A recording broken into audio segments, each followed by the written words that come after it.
Hey, good morning, my friends. Happy day after Labor Day, and now we're getting ready for the holidays. I'm totally kidding. We're not going there yet, but it is weird how the time between September and December seems to shift to warp speed. I recently celebrated another birthday, so the topic of time and aging is on my mind. And today, we're celebrating aging well. And I don't want to do that alone, so I invited my Hot Topics panel to join in. King 5 traffic anchor Shante Sumpter joins me, along with Hawk Zone's Terry Hollimon and our ageless producer, Suzie Wiley. Welcome, one and all. Do y'all think that the stigma around aging and things like that is it getting better or no? Is it just kind of the same and we're just ignoring it more? I think it's getting better as the oldest one of the group. I think we're talking about it a lot more, and so some areas are getting better. We seem to be more comfortable with, I don't want to say letting things go, but my friends want to go gray early. I'm not going quietly into that night, but I feel like we're talking about it a lot more than like we're still seeing things like, case in point, one Canadian anchor says they were fired over aging. And I think we had something about that. No, there we go. Yeah. And so she's like, hey, listen, this isn't cool. And I think that's true. For women on the TV, like I said, I don't like watching myself age on TV. And I think that it's hard for us women as we get older. I don't know. Tay, what do you think? I definitely think the times are changing, because when you think about that story about the Canadian anchor, since that happened, Wendy's changed the mascot's hair from orange, or no, it's not orange, it's red. Oranges. In some light. Orangey to gray. And then I think Dove did a campaign. So I feel like now we are seeing aging being welcome, because it's natural. I feel like a lot of magazines have been looking to older women to take the cover. So I like that we are on to this change of not thinking someone is supposed to look the same for 20, 30 years, especially when you're watching them on the TV. I think aging has really taken on a different role today as it did maybe 20, 30 years ago. I think you see people are aging much better, if it's okay to say that. I think you see somebody that's on TV and sometimes you might not even know how old they are, just based on, basically people taking care of themselves better than they did 30, 40 years ago. Marvels of medicine and health. And I mean, you're 85. And I'm having 86 this October. That's a matter of fact. But it's true. I remember watching the Golden Girls, and then I found out years later, that they were supposed to be like in their 50s and 60s, and I was like, wait, what? No. Right. I know. No. I heard that. Like, wait, what that? This is my first time hearing that. Okay. Yeah, I don't know. What about the beauty industry? I feel like they kind of really cash in on the anti-aging thing. Although, I mean, listen, Olay makes a good product. I'm not gonna lie. I'm their market, and I am a sucker for it. And I looked at magazines this weekend, and everything's about anti-aging. So and they're only doing it because I'm buying it, right? So maybe I'm to blame. Yeah. There's always going to be a market for it. So if you can afford to buy little products, get a little needle here and there, I'm not against it. Yeah, a lot of people are getting the needle, and it's not just women. Men are going under the needle and getting work done on their face. I was just going to ask you, Terry, do you do anything like for your skin to anti-age it? Natural berries and juices. That's all I use. No, I just really, honestly, I just soap and water, and then, you know what? I'm going to give you guys my secret tip that I use, and it's really simple.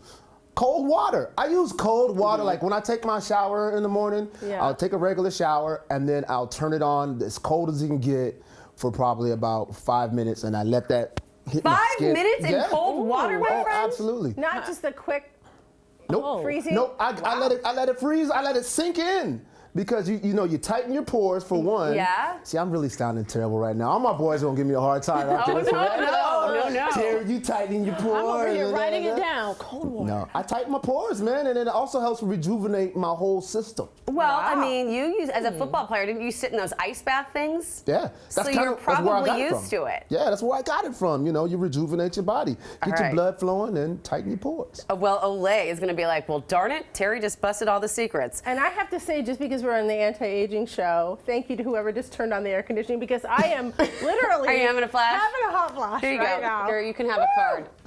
All right, there you go. Here's some aging right there. All Thank right. you. Well, nothing ages us more than a bad haircut, right? And bad haircuts from school, or makes us laugh. So Princess Charlene of Monaco posted her 7-year-old twins after each gave each other Oh my new gosh. hairdos. Isn't this great? Oh. Oh, Stylish. no. Cutting edge. How do you not, with all the governesses and nannies, do you get away with doing something like this in Monaco? I mean, every kid finds scissors somewhere and does this. I just think it's wonderful. I think it's great that she put that on her Instagram, because this is every parent, either that's happened to, they've worried about it, or in my case, my mother did a haircut like that on me. So Oh. there Oh, you boy. go. I know, me too. I didn't submit that photo. Yeah, I know, I noticed. Yeah. I think I'm the only one that submitted the bad haircut photo. And I have to say, let's see. my mother, it was a bad all around, because it was the first day of school, school picture day, and she gave me a bad haircut.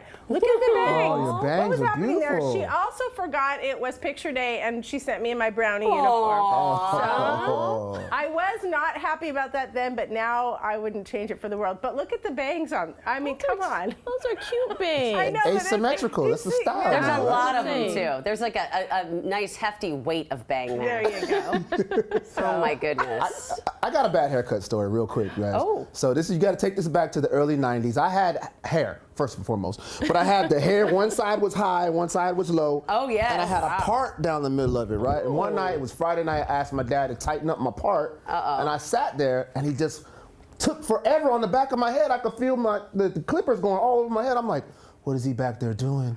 And my brothers were standing in front of me looking at me going, What did he do?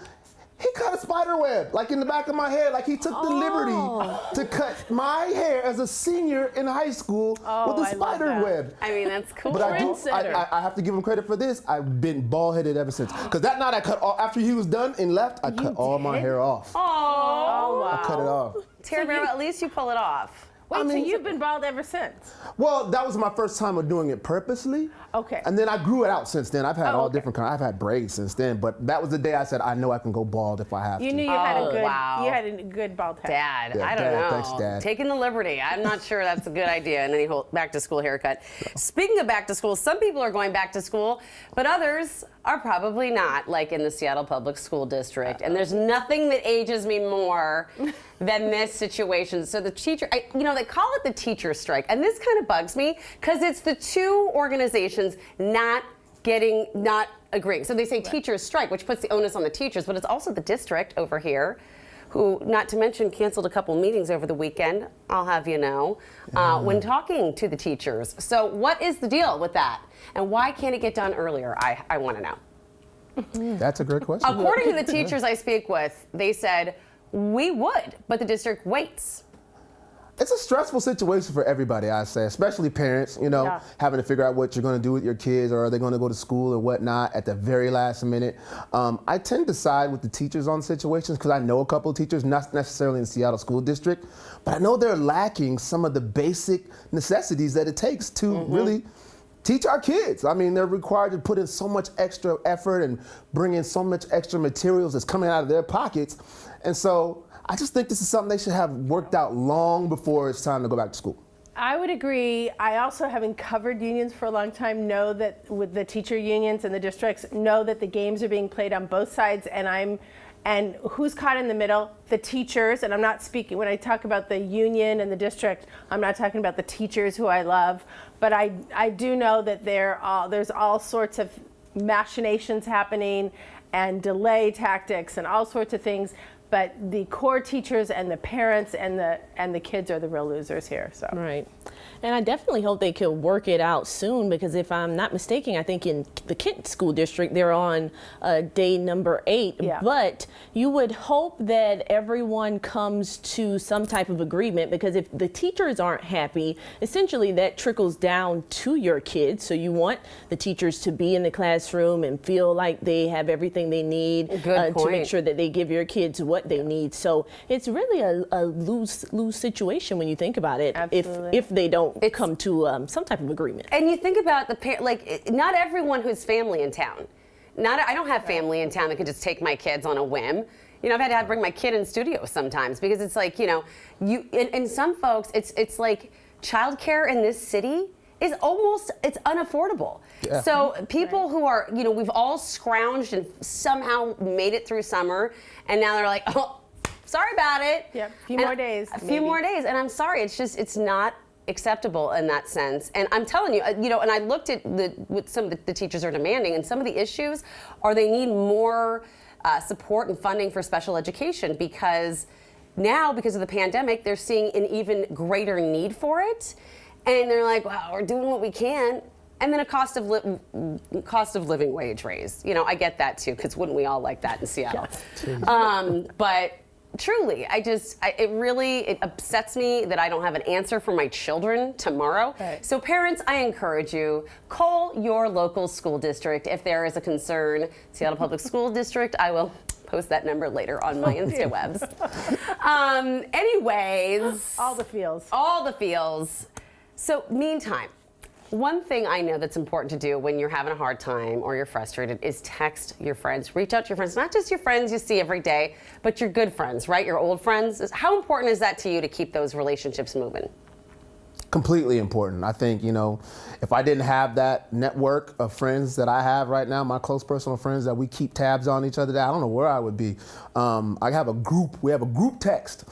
Some guys I used to play football with at the University of Washington, and we just check up on each other daily because we know how important it is, to keep that mental health and that connection with all your people that are close to you and that think about you and care about you on a regular basis. Yeah, it is important, but it's hard. I feel like, especially as you get older and everyone's busy. So I try to make it my business to call my friends at least once a week. And sometimes that may be once every 2 weeks, especially for me, because most of my friends live on the East Coast. I'm on the West Coast. So the time zone makes it even more complicated. But I think what really is special is when you don't hear from a friend in a while and then they pop up out of nowhere and you can pick up like nothing.